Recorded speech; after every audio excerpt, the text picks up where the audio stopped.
4:18 a.m. over the East China Sea. A Japanese surveillance drone holds steady at cruising altitude, its sensors sweeping a quiet stretch of water where shipping lanes and air corridors overlap. Inside a control room on the mainland, operators watch clean telemetry until the numbers begin to flicker. Signal strength dips, video feed stutters, then a warning flashes. Unsafe proximity. This is not a missile launch. No explosion lights the horizon, but something far more unsettling is happening. An unidentified aircraft closes in aggressively, slicing through the drone's flight path with meters to spare. For a few seconds, the entire mission balances on a single decision: hold position and risk losing control, or pull back and concede the sky. Japan deployed drones to reduce danger. So why does this moment feel like a strike? If modern warfare no longer needs gunfire to force retreat, what does attack really mean now?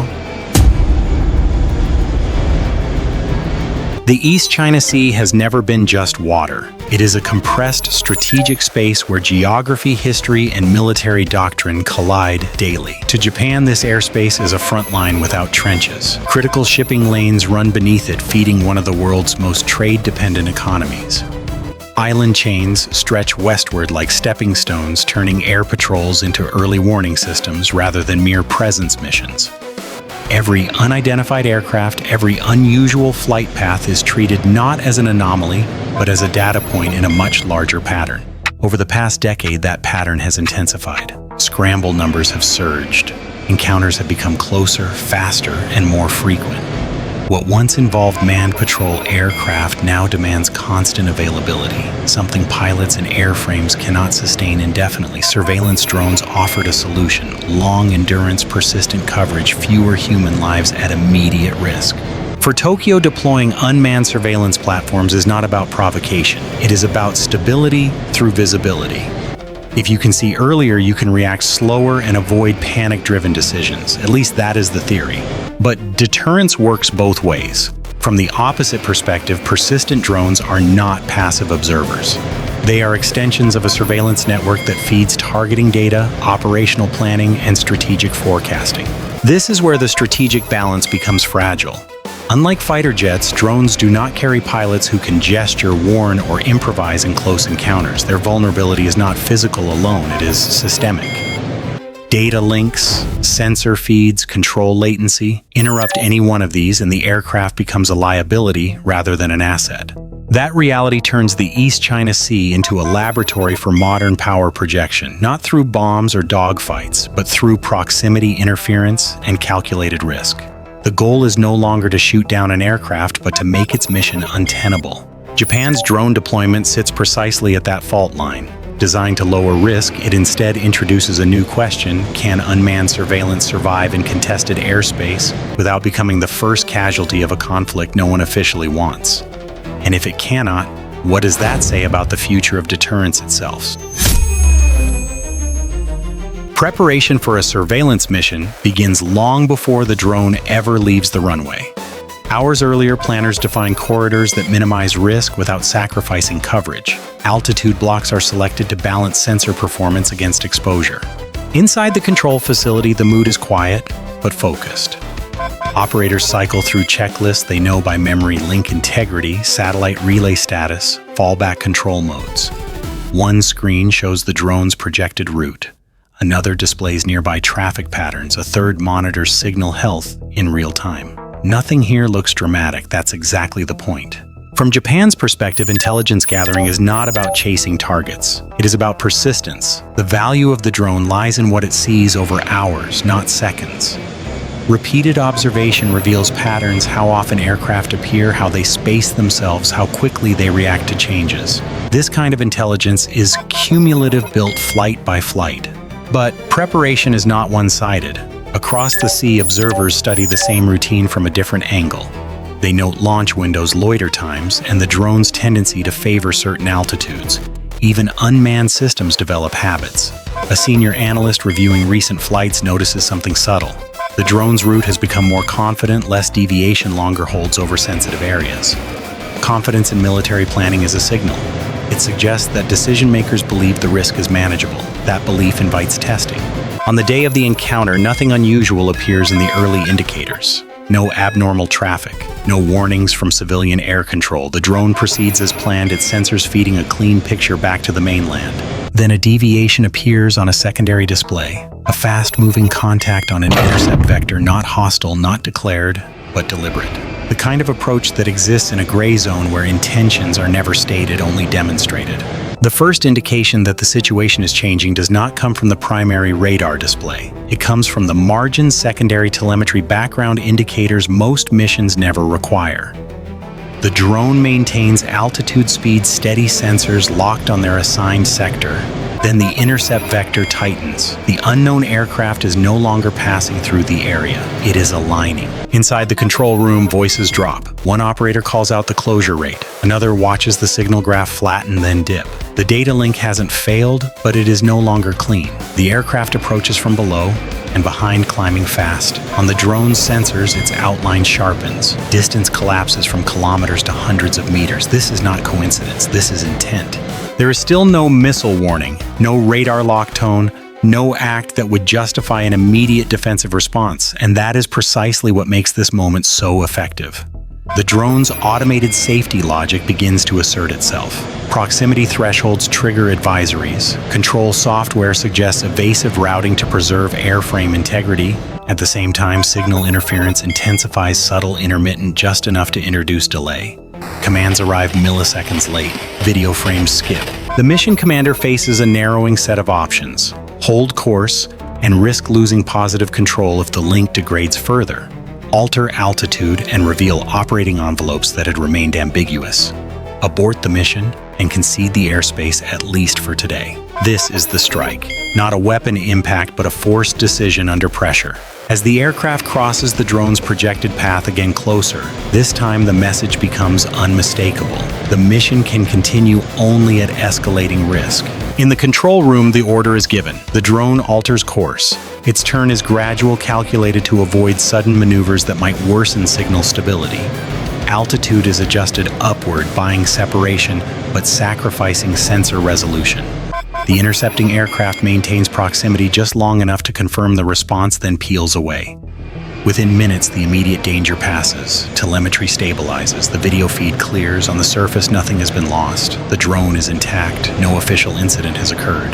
But the mission is no longer the same. What was meant to be a routine surveillance flight has been reshaped in real time. Boundaries have been tested, reactions measured, assumptions challenged. The drone did not fail, but it was compelled to yield. That outcome will be studied carefully on both sides. For one, it proves that unmanned surveillance can be disrupted without escalation. For the other, it confirms that persistence alone does not guarantee control. This was not a rehearsal for war, it was a demonstration of leverage. And in the quiet aftermath, as systems return to normal, one question lingers: if a single encounter can alter a mission so decisively, what happens when these encounters stop being rare? Operationally, adjustments follow fast.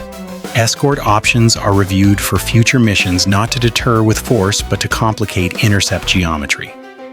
Flight profiles are modified, altitude bands rotated, loiter points shifted, timing randomized.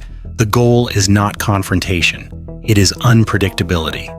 At the same time, contingency thresholds are revised. How close is too close? How much signal delay is acceptable before a mission becomes unsafe?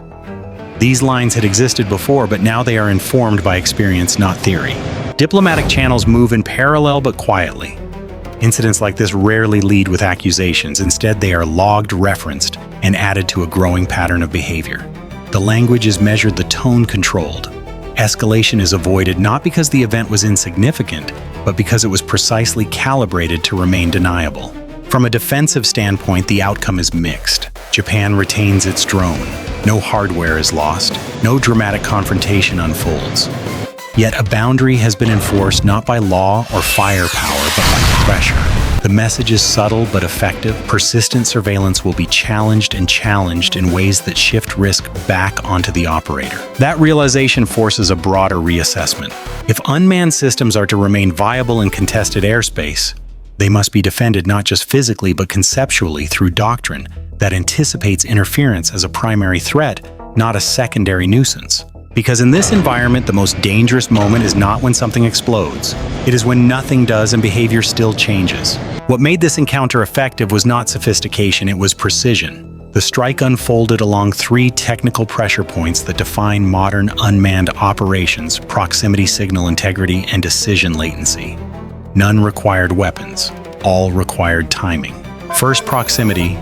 Unmanned aircraft rely on pre-programmed safety envelopes to avoid collision. When another aircraft deliberately operates just inside those margins, the drone's own systems begin to work against the mission. Advisory logic escalates. Automation suggests course changes.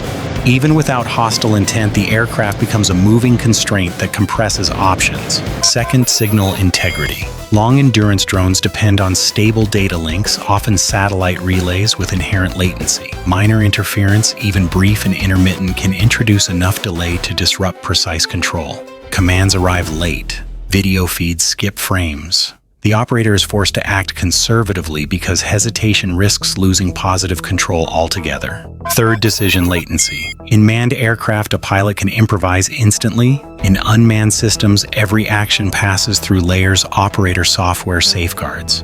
When time compresses, those layers become friction. The strike succeeds the moment that friction outweighs the mission's value. Together, these factors create a powerful asymmetry. The interceptor spends little fuel, exposes minimal capability, and retains plausible deniability. The drone operator, by contrast, absorbs risk, technical, political, and reputational, with every additional second on station. This is why the encounter matters beyond the East China Sea. It demonstrates how contested airspace no longer requires air defense missiles to be denied. Control can be asserted through behavior and physics rather than firepower. The sky becomes a negotiation space, not a battlefield, until someone miscalculates. For Japan, the lesson is not that drones are ineffective. It is that drones shift vulnerability from pilots to systems, and systems can be stressed quietly. For others, watching the message is even clearer. In future conflicts, the first strike may not destroy anything at all. It may simply force the other side to blink.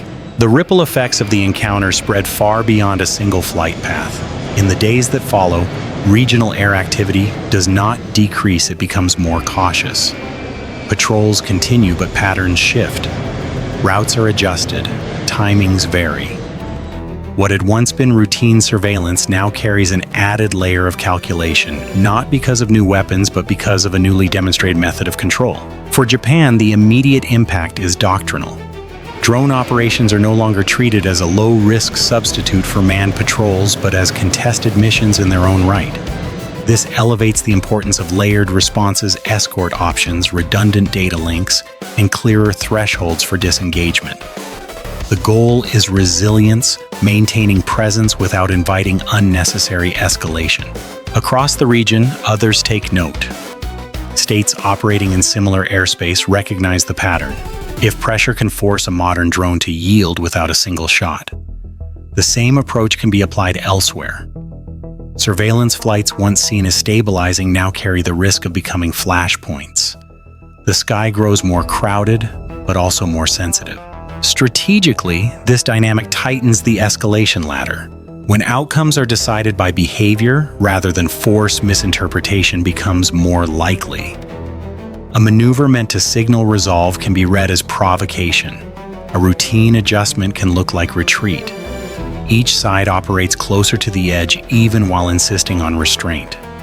The encounter over the East China Sea did not redraw borders or trigger alliances, but it subtly redefined what control looks like in contested airspace.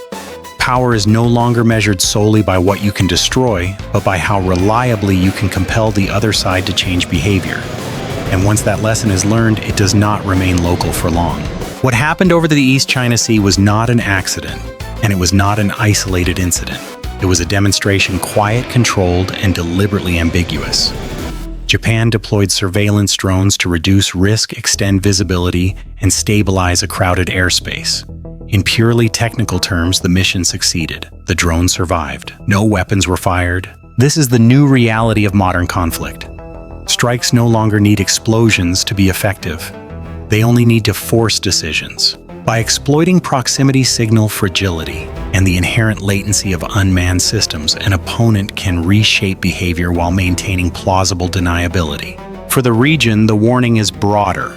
As surveillance becomes more persistent and airspace more crowded, the margin between deterrence and miscalculation narrows. Encounters like this one will become more frequent, not less. And when control is asserted without gunfire, escalation becomes harder to define and harder to stop. The most dangerous strikes of the future may leave no wreckage, no smoke, no clear culprit, only changed behavior. And in strategic terms, that is often enough. Bye for now.